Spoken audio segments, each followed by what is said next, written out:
Good morning, YouTube. My name is Trevor Steele with Backcountry PPG, and in today's video, I wanted to review some forward launch inflations and see what we could learn. This first video, you could see he takes off running, but I want to note one thing right here. Look at his head. Look at where his head is looking. The shoulders are still facing straight. The shoulders are still going the same direction, but the head has turned and is now looking at the wing. I'm a big advocate of always keeping visual contact on that wing during an inflation, especially a forward inflation, because things can go wrong and you don't notice it. You know, the lines and the information that the lines and brakes and stuff can transmit to you can be off by a few seconds. And so I always advocate for looking at the wing. As soon as someone starts to run forward, it's look left or look right and identify the low side. Let's say you look left and the low side is the right side. Well, you should switch over to the low side, which is the right side, and watch that low side all the way until you've gotten it above you and under control. Typically, if you're looking at the low side, you will move towards it because you'll move the way that your head is looking. And so I always try and look at the low side. Anyways, he keeps on running, he keeps on running, he keeps on running, and let's take a look at this right here. Look at his left hand right here. So the wing is falling down to the right, which would indicate that it needs to then pull left brake, which is the high side brake, and continue to lift on the right side A. But he has yet to let go of that left A. See, he's still holding onto it and lifting it. That's actually causing the right side to come down farther. So he needs to let go of that left A and pull left brake while also continuing to run into the wind and to the side that the wing is falling. He keeps running, he's running under it, he's pulling a lot of left brake. He's pulling a lot of left brake. You can see right here where I paused it. He's got a lot of left brake pulled. He also has a lot of right brake pulled. And notice the direction that he's running, right? He is running that way, towards those mountains over there. But the wind is coming from his left, or our left, over here. He really needs to be running at a diagonal. He needs to be running this way, both into the wind and the way that the wing is falling, especially in this situation where we have here, because there's really light winds. And so if he's not running into the wind, what's going to happen is he's going to stall that wing, it's going to fall down, or he's going to spin the wing and it's going to fall down, because there's just not enough wind to compensate for poor technique. And we can see here as he starts to run into the wind that it's too late. The wing has already started to fall, collapse, and comes down. Let's look at example number 2. He runs, and let's look at this right here. Notice the head. He's actually looking at the left side. That is exactly what you want to do. Again, look at the wing as you start to inflate, because it will tell you, your eyes will tell you what's going on with the wing and what you need to do. So he starts to look at that left wingtip. He should immediately start to run under the low side. Because the wing is not very high, you can see it hasn't reached the point of, he hasn't reached a point to where it's flying, which is about right here. He should not let go of any A's. He should not let go of A's and move to brakes, because if he did that, he's going to stall the wing out of the sky. It's not actually going to get up. So what he should do is he should lift on the low side and run under the wing. We can see here he continues to run straight. He's not running under it. He's not running under it. He now is stuffing right brake. We can look here. Okay, he's stuffing right brake, but he's not running under the wing. Notice the direction, right? The direction is from those mountains over there.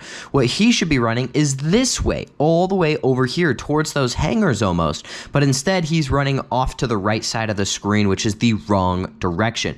Because let's think back to balancing a broomstick on our fingers, right? As a kid, we all balance broomsticks. Okay, let's say it starts to fall to your left and your hand goes to the right. Well, what happens? You push the broomstick down. You actually throw it off of your hand. You need to move under the wing.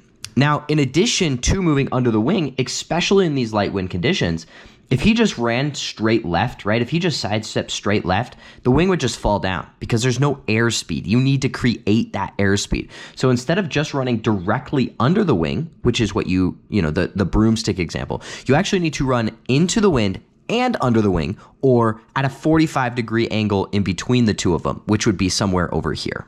We could see he keeps running. He was able to produce enough airspeed to keep it from falling. But notice what we have here, a collapse. So see, he was able to run fast enough to use the amount of brake he was using and recover it. If you want to use more brake, my general rule is hey, if you want to use more brake, you need more airspeed to a certain point, right? There reaches a point where the brake that you use is going to stall or spin it.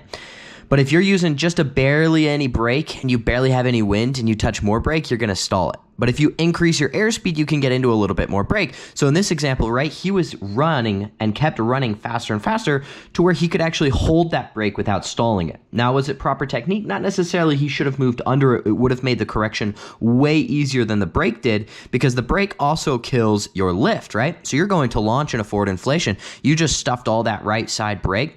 Well, you just killed all the energy, lift, and wind inside that right side of the wing. So now when you actually go to launch, you've got to rebuild that energy inside that wing there. And so it's best to use brakes last, especially in light wind conditions like this. You know, the general rule of thumb is it's lean, walk, pull.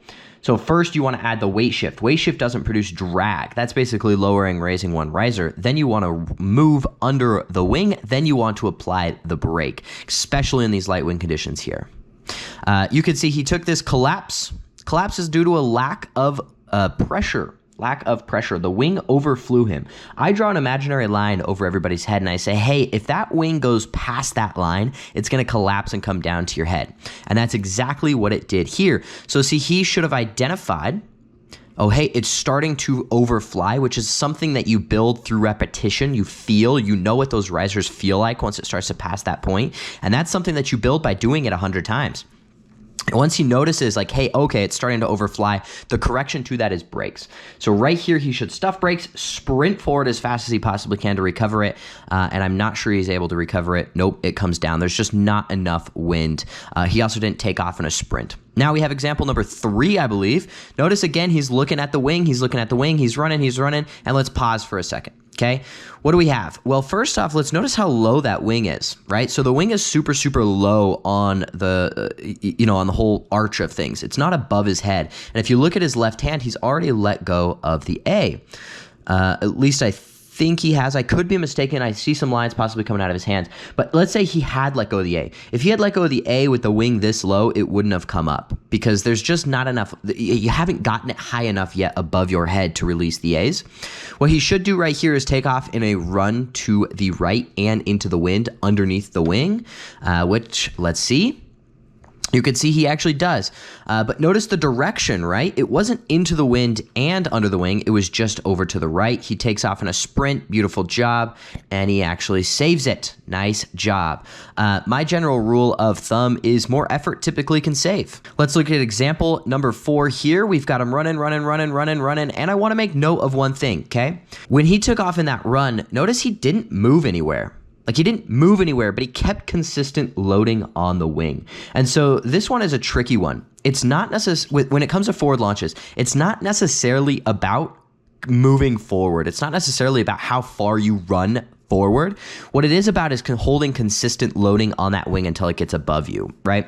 So let's say there's high wind like there was here, or not necessarily high wind, but you can see that windsock behind him is up. There's maybe, 6-7 miles an hour of wind. You don't need to run 10 feet forward during the forward inflation, and you don't need to sprint forward trying to run forward, because if you do that, what you're gonna do is you're gonna shoot it above you. What you want to do is have a consistent loading on that wing, and that could be you're literally standing still, just leaning into it, taking very small baby steps until it gets above your head. Then once it's above your head, you start to run. But it's about holding that consistent loading on the wing during the inflation. So let's go ahead and watch his launches. He runs. You can see he's watching that wing. There's a little bit of wind, so he's able to slow down. He moves under it. He applies the high side brake. He continues to move under it, apply the high side brake. Turns around the wrong direction. You always want to turn the way the wing is falling. He makes that right brake correction. He's moving into the wind and under it, which is good. But notice what he does right here. He's walking away from it, right? He's walking backwards from the wing. Let's think back to that example of a broomstick, right? If the broomstick starts to fall, excuse me, I dropped my pen. The broomstick starts to fall to the left and you move your hand to the right, you push that broomstick down.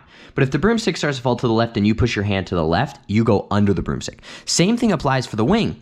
He was correcting it. It was about to get to the point where he could recover, but he walked backwards. He actually backed away from the wing. And what that did is it pushed it down.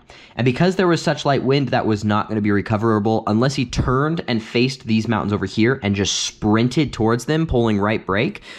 which he'd have to sprint really, really hard because the amount of brake that would need to be applied in order to recover this would be quite a bit. And in order to pull that amount of brake, you'd need quite a bit of airspeed. So he'd really have to pick up the pace. But, you know, he wasn't able to recover it and the wing came down. Let's look at the next example here. You can see he's running. He's looking at that wing. Looks back and forth. Nice. Gets it above him, continues to move. Beautiful job. Now, one thing that I always like to do on a launch, which you can see he's doing right here, I always like to actually look up at the wing at least once, if not twice. So after I've gotten the wing up, right, I watch the wing all the way until it gets above me. After it starts to come up above me, I release those A's, I get into little brakes, I get into power, I start to lean back. After I've initiated that and I'm now moving forward and starting to do what's called taxiing, right? I'm going for the launch, I'm building airspeed, I'm building energy, I'm building lift. I actually look up. I look straight up at the wing. And that does two things.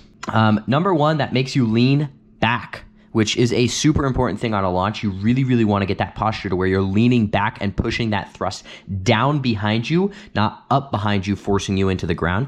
And number two, it gives you visual connection with the wing, which you could all of a sudden look up and notice, hey, you have a twist in one of your risers. Or, hey, you have a stress tangle on the right side.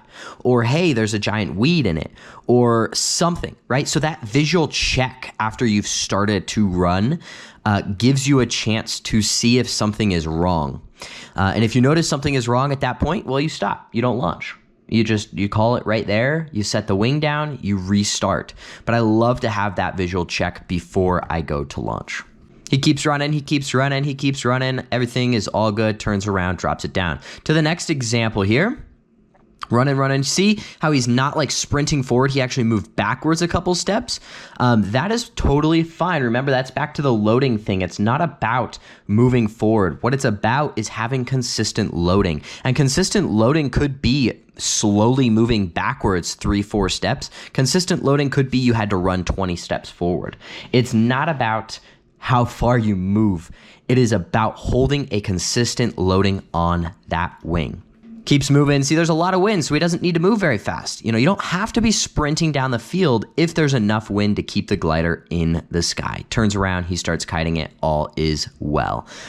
On to the next example, we've got an individual here going to launch. Okay, he brings it up. He should be looking at that right side, moving under it. You can see here, he hasn't really moved a lot, right? So he inflated the wing, but he wasn't really moving. There wasn't a whole lot of movement, right? He should be sidestepping under it, pulling a little bit of left brake, touching a touch of right brake to keep it from collapsing, and moving to the right, sidestepping under to the right.